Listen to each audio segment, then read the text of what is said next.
From ASCD.org, we learned that there is a multi-billion-dollar industry that is available in 170 countries, all 50 states, and has not only survived the economic hardships of COVID-19, but has increased its sales.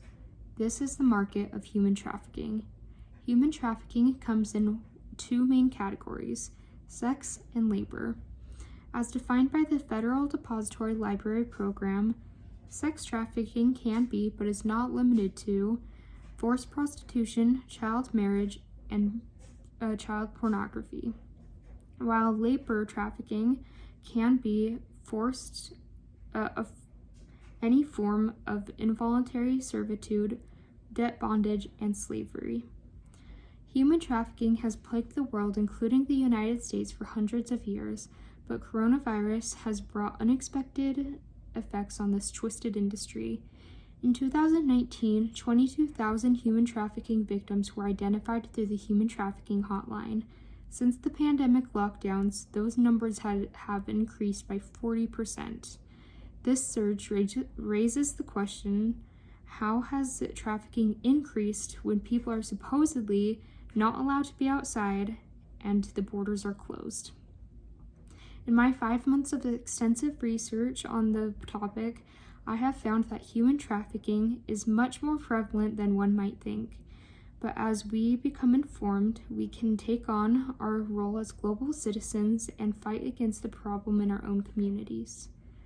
One of the leading causes of increased vulnerability during the pandemic, according to the United Nations Office of Drugs and Crime, is the fact that children are not attending school in person.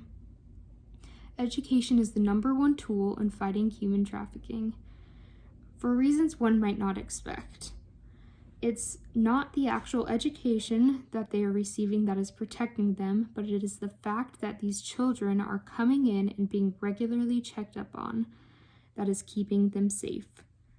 Everyone who is part of the school community, administrators, teachers, bus drivers, maintenance personnel, food service staff, resource officers, and other school community members has the potential to be an advocate for these child victims of human trafficking, which provides an entire network of security for these children. These staff members should be educated to recognize signs and are expected to report any suspicions of abuse or trafficking. Without this network of security, these children are left susceptible to dangers of trafficking with no one to check up on them. Some may argue that they have their family members to check up on them. However, almost half of the identified cases of child trafficking begins with some family member involvement.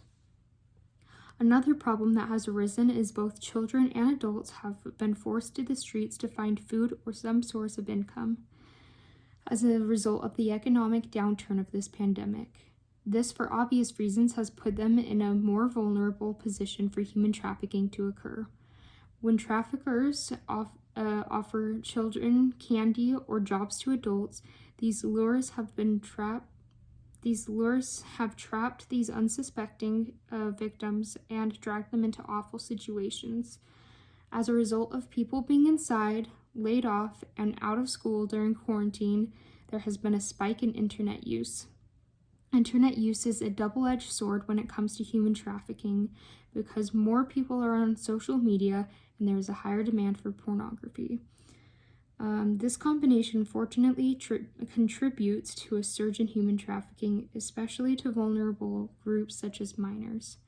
Pornography is closely linked with human trafficking. Often, exploiters force their victims to participate in pornographic videos because advertising their sex slaves as adult film stars make them desirable and therefore more expensive.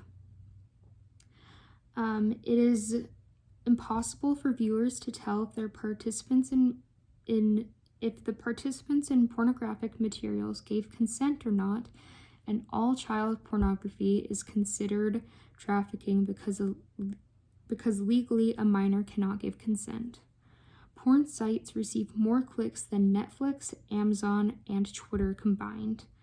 This industry that has already so much business has an 18% jump since quarantine started, which has increased the demand for new content and therefore more trafficking. With all these problems increased by quarantine, how can we best help the human trafficking crisis? Nelson Mandela said, "Education is the most powerful weapon. Everyone who is part of the school community has the potential to be an advocate for child victims of human trafficking. But first, school communities must learn the indicators of the crimes, its warning signs, and how to respond when a student is an apparent victim." There are several courses already online for anti-human trafficking certificates. It is clear that these situations can only thrive in the darkness. So the more we can drag the situation into the light, the less often it will be able to occur. I hope that as people become more educated on the signs of human trafficking and report suspicious behavior, more children and adults can be rescued and returned to safe living environments.